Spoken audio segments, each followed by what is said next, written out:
स्नातक द्वितीय वर्ष संस्कृत ऑनलाइन कक्षा में सभी विद्यार्थियों का स्वागत। नीति शतक का हम अध्ययन करते आ रहे हैं। आज के जो हमारे श्लोक हैं उनमें सर्वप्रथम देखिए, प्रदानम प्रच्छन्नम गृहम उपगते संभ्रम विधि है, प्रियम कृत्वा मौनम सदसि कथनम चैपि उपकृते, अनुत्सेको लक्ष्म्याम निरअभिभव सारः परकथः, सताम केनोदिष्टम विषम असिधारा वर्तमिदम्। प्रस्तुत श्लोक में महान व्यक्तियों द्वारा किए गए उल्लेखनीय कार्यों का वर्णन करते हुए कवि कह रहे हैं।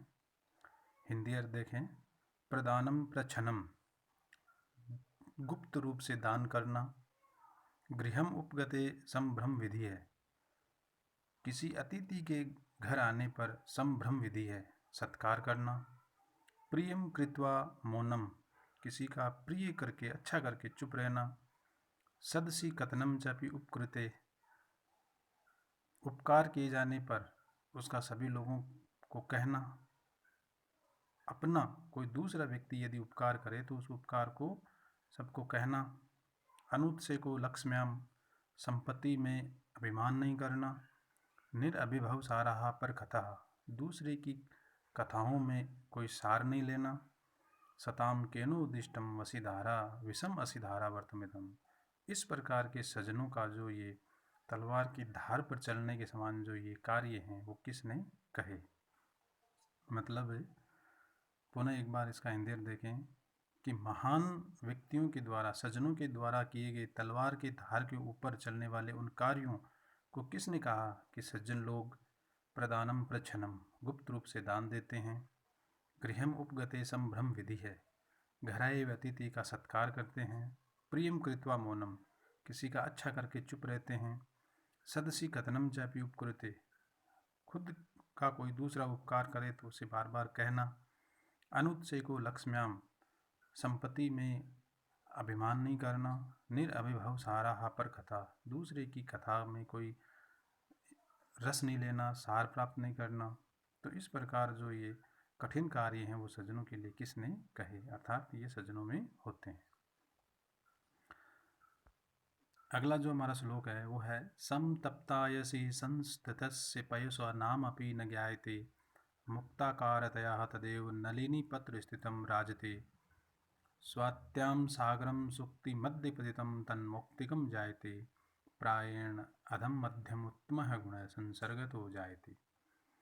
प्रस्तुत श्लोक में संगति के कारण ही उत्तम मध्यम और उत्तम गुण प्राप्त होते हैं, इस पर बल दिया गया है कि समतप्तायसि संस्थितस्य पयसो नामपि न ज्ञायते।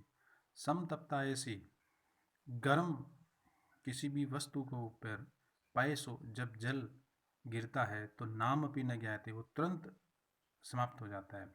जो जल की बूंद गर्म वस्तु के ऊपर गिरती है वो समाप्त हो जाती है। और वही जल की बूंद नलिनी पत्र स्थितम, अगर नलिनी की पत्ते पर गिरती है तो मुक्ता आकार गया, वो मोती के रूप में। अगर वही जो जल की बूंद कमल पत्र पर गिरती है तो मुक्ताकार कहते हैं, मुक्तिक रूप में, मोती के रूप में बन जाती है। स्वात्याम सागरम सुक्ति मध्य पतितम तन मुक्तिगम जायते, और वही स्वाति नक्षत्र में जो जल की बूंद है जो कि स्वाति नक्षत्र में गिरती है, सुक्ति मध्य पतितम, जिसको हम स्वाति नक्षत्र में जो जल की बूंद जो सीपी के भीतर गिरती है, सुक्ति मध्य पतितम, सीपी के भीतर गिरती है, तन मुक्तिगम जायते, वो मोती का आकार ले लेती है। तो इस प्रकार जो गुण हैं वो संसर्ग से ही प्राय अधम, मध्यम और उत्तम इस दशा को प्राप्त होते हैं। प्रस्तुत श्लोक में एक जल की बूंद के माध्यम से संगति का असर दिखाया गया है कि जो जल की बूंद गर्म वस्तु पर गिरती है वो अपने आप समाप्त हो जाती है। वही जल की बूंद नलिनी पत्र, कमल पत्र पर जब गिरती है तो वो मोती के रूप में प्राप्त हो जाती है। वही जल की बूंद यदि सागर में सीपी के मध्य गिरती है, सीपी के ऊपर गिरती है, तो वो मोती के रूप में आकार ले लेती है। तो इस प्रकार जल की जो बूंद है उसके माध्यम से ये बताया है कवि ने कि संगति से ही प्राय अधम, मध्यम और उत्तम गुण की दशा को प्राप्त होते हैं। प्रस्तुत श्लोक को एक बार पुनः देखिए कि कवि ने यहाँ पर जल की बूंद के माध्यम से संगति के हर जो दशा को प्राप्त हुई स्थिति का वर्णन करते हुए कहते हैं कि जल की बूंद पैसो, जल की बूंद समतप्तायसी स्थितस्य, जब गर्म वस्तु पर गिरती है तो नाम अपनी न ज्ञायते, वो तुरंत समाप्त हो जाती है। नलिनी पत्र स्थितम, जब वही जल की बूंद कमल पत्र पर गिरती है तो मुक्ताकारतया राजते, वो मोती के रूप में सुशोभित होती है। वही जल की बूंद जब स्वात्याम, स्वाति नक्षत्र में सागर के बीच में, सागर के मध्य सुक्ति मध्य पतितम, सीपी के अंदर गिरती है तो तन मुक्तिगम जायते, वो भी मोती बन जाती है। इस प्रकार संसर्ग से ही, संगति से ही अधम मध्यम और उत्तम गुण की प्राप्ति होती है। अगला जो हमारा श्लोक है, भवन्ति नम्राः सर्वफलोद्गमये नवम्बुभिर्दुरवलम्बिनो घनाः अनद्युताः सत्पुरुषाः समृद्धिभिः स्वभावैव परोपकारिणाम्। प्रस्तुत श्लोक में परोपकारियों के स्वभाव के बारे में वर्णन किया गया है कि जो परोपकारी व्यक्ति होते हैं उनका स्वभाव कैसा होता है।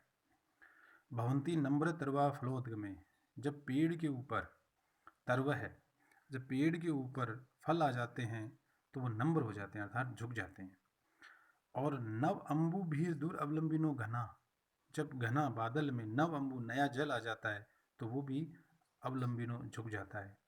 अनुद्यतः सत्पुरुषा, समृद्धि भी है, और समृद्धि भी, संपन्न होने पर सत्पुरुष है वो अनुद्यत, उद्दंडता रहित हो जाते हैं। संपत्ति में सत्पुरुष हैं वो उद्दंडता रहित होते हैं। स्वभाव एवं परोपकारिणाम, तो इस प्रकार ये परोपकारियों का स्वभाव ही होता है।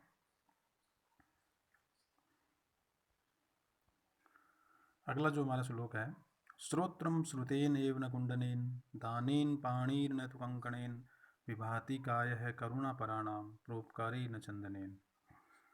प्रस्तुत श्लोक में मनुष्य की श्रृंगार अवस्था को प्राप्त जो भौतिक संसाधन है, इसके अतिरिक्त जो प्रकृतिस्थ प्रदत्त जो आभूषण है उनके बारे में बताया गया है कि मनुष्य कैसे सुंदर लगता है। कि श्रोत्रम श्रुतेन एव न कुंडलेन, कि मनुष्य के श्रोत्र कान है वो कुंडलेन, कुंडल से सुंदर नहीं लगते हैं। श्रुतेन एव, शास्त्रों को सुनने से अच्छे लगते हैं। दानेन पाणी ने तो कंकणेन, कंकण से हाथ सुशोभित नहीं होता है, पाणी हाथ, कंकणेन पाणी, कंगन पहनने से हाथ सुशोभित नहीं होते हैं, अपितु दानेन, दान करने से हाथ सुशोभित होते हैं। विभाति काय है करुणा पराणाम परोपकारी न चंदनेन, जो मनुष्य का शरीर है वो चंदनेन, चंदन से सुशोभित नहीं होता है, बल्कि करुणा पराणाम परोपकारी, एक सामान्य अवस्था जो दयाशील व्यक्ति है उन पर करुणा करने पर ही, परोपकार करने पर ही वो हमारा शरीर सुशोभित होता है।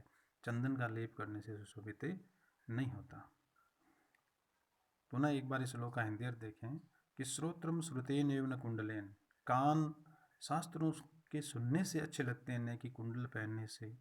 दानेन पाणी न तो कंगणेन, दान करने से हाथ सुशोभित होते हैं, कंगन पहनने से नहीं।